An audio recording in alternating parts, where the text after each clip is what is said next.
ನಾಲ್ಕು ಜನ ಕೂತ್ಕೊಳ್ಳಲ್ಲ, ಅವರೆಲ್ಲ ರೈತರು ಅಂತ ಹೇಳ್ತಾರೆ. ಅವ್ನ ಕಣ್ಣೇನು ಹಿಂಗಾಗಲ್ಲ ಸ್ವಾಮಿ, ಅವ್ನ ಕಣ್ಣಿಲ್ವಾ? ಕಣ್ಣಿಂದ ಒಳ್ಳೆ ಡಾಕ್ಟರ್ ಕನ್ನಡಕನ ಟೆಸ್ಟ್ ಮಾಡ್ಕೊಂಡು ಬಂದು ನೋಡ್ರಿ. ಅವ್ರ ಬಗ್ಗೆ ಒಂದ್ ಕಡೆ ಇಟ್ಕೊಳ್ರಿ. ಕರ್ನಾಟಕ ರಾಜ್ಯದ ಮುಖ್ಯಮಂತ್ರಿಗಳು ಅಲ್ಲಿ ಯಾರು ರೈತರೇ ಇಲ್ಲ, ಅಲ್ಲಿ ವ್ಯವಸಾಯ ಮಾಡೋ ರೈತರೇ ಇಲ್ಲ, 80% ನಮ್ಮ ಕಡೆ ಇದ್ದಾರೆ ಅಂತ ಹೇಳ್ತಾರೆ. ಸರಿ, ಅದನ್ನ ಸವಾಲಾಗಿ ಸ್ವೀಕರಿಸ್ತೀನಿ. ಬನ್ನಿ ಸ್ವಾಮಿ, ಇವತ್ತು 80 ಜನ ಇದ್ದಾರೋ, 4 ಜನ ಇದ್ದಾರೋ, 3 ಜನ ಇದ್ದಾರೋ, ಆಧಾರ್ ಕಾರ್ಡು ಪಾಣಿ ಸಮೇತ ತೋರಿಸ್ತೀವಿ. ಬನ್ನಿ ಸ್ವಾಮಿ, ಇಲ್ಲಿ ವೇದಿಕೆ ಸಿದ್ಧಪಡಿಸ್ತವ್ರೆ ನಮ್ಮ ಕುಮಾರಣ್ಣವರು.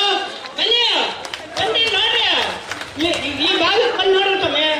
ನೀವು ಉಡಾಪೆ ಹೊಡ್ಕೊಂಡು ನಾವು DC ಕಚೇರಿ ಮುಂದೆ ನಿಮ್ಗೆ ಮನವಿ ಪತ್ರ ಕೊಡಕ್ ಹೋದಾಗ ಇವ್ರು ದಳದವರು ಅಂತ ನಮ್ ಕಡೆ ಪಟ್ಟು ಕಟ್ತೀರಾ?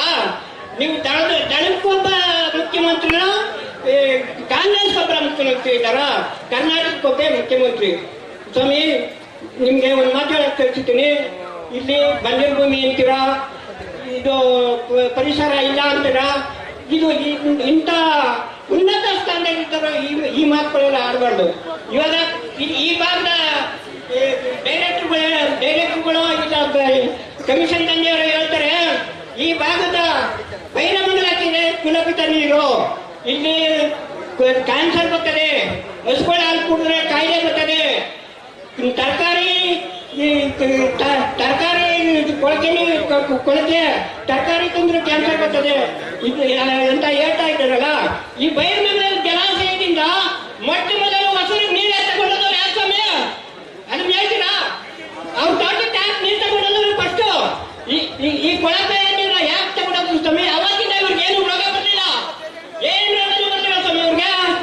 ಯಾಕೆ ಹಿಂಗೆ ಉಡಪ್ಪ ಮಾತಾಡ್ಕೊಂಡು ರೈತರನ್ನೆಲ್ಲ ವಕ್ತವ್ಯವ್ರೆ? ಇಲ್ಲಿ ಬಂದ್ ನೋಡಿ, ಎಂತ ರೈತರು ಇಲ್ಲಿ ಕೂತಿರೋದು ನೋಡ್ಬೋದ್ರಿ. ನಿಮ್ ಕಣ್ಣು ಕಪಾಳ ಏನಿಲ್ವೇನ್ರಿ? ಏನ್ರಿ ನಿಮ್ಗೆ ಬಂದಿರೋದು ಸ್ವಾಮಿ?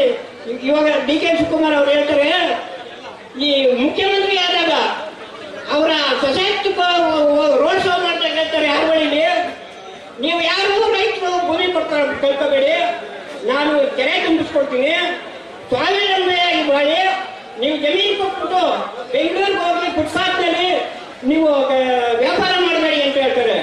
ಕನಕಪುರಕ್ಕೆ ಹೋಗ್ತಾರೆ, ಅಲ್ಲಿ ಜಮೀನು ಕೊಡ್ಬೇಡ್ರಿ, ವ್ಯವಸಾಯ ಮಾಡ್ಕೊಂಡು ಬದುಕ್ರಿ ಅಂತ ಹೇಳ್ತಾರೆ. ನಾನು ಮಾತಾಡ್ತೀನಿ, ಕನಕಪುರಕ್ಕೆ ಮುಖ್ಯಮಂತ್ರಿ ಸೀಮಿತನೋ ಇಡೀ ಕರ್ನಾಟಕಕ್ಕೆ ಸೀಮಿತನೋ ಅಂತ ಒಂದು ಮಾತಾಡ್ತೀನಿ. ಇಲ್ಲಿ ಹೇಳ್ತಾರೆ ಹಾಲು ವಿಷ, ತರಕಾರಿ ವಿಷ, ಕುಲಪುತ ನೀರು ಅಂತ ಎಲ್ಲ ಹೇಳ್ತಾರೆ ನಮ್ಮ ಏಜೆಂಟ್ಗಳು.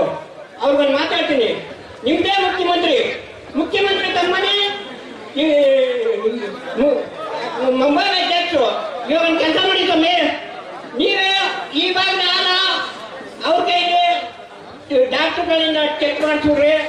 ಅದು ಕುಲಪಿತ ವಿಷಪೂರಿತ ಹಾಲು ಅಂದ್ರೆ ನಿಮ್ ಕೈ ಆ ದನಗಳೆಲ್ಲ ಮಾರಾಕ್ ಬಿಡೋಣ, ಆಯ್ತದ? ಏನು ಉಡಾಪೆ ಮಾತಾಡ್ಕೊಂಡು ಕುಮಾರಣ್ಣನ ಕೂಸು ಯಾಕ್ರಿ? ಇದು ತೋಳ ಕುರಿಮರಿ ಕತೆ. ಮುಂದಿನ 28 ದುಡ್ಡು ಮಾಡೋದಕ್ಕೋಸ್ಕರ ನೀವು ಈ ಪ್ರಾಜೆಕ್ಟ್ ಹೊಡಿತಾ ಇದ್ದೀರಿ. ಇಲ್ಲಿ ನಿಮ್ಗೆ ಯಾವ್ದು ಇಲ್ಲಿ ಸಿಗಲ್ಲ.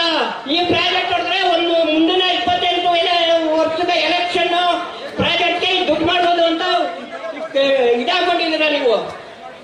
ಗೋಮಾಳ ತಂದಷ್ಟು ಇದು ಎಲ್ಲ ಹೊಡ್ಕೊಂಡು ಹೋದ್ರೆ ಏನೋ ನಮ್ದು ಸರಿಗಟ್ಟು ಕೊಟ್ಟು ಹೋಗ್ಬೇಕು ಅಂತ ಹೇಳ್ತಾ ಇದ್ದೀರಾ. ಇದು ನಿಮ್ ಕೈಲಾಗಲ್ಲ, ನೀವೇನೇ ಹೊಡೆದ್ರು ಆಗಲ್ಲ.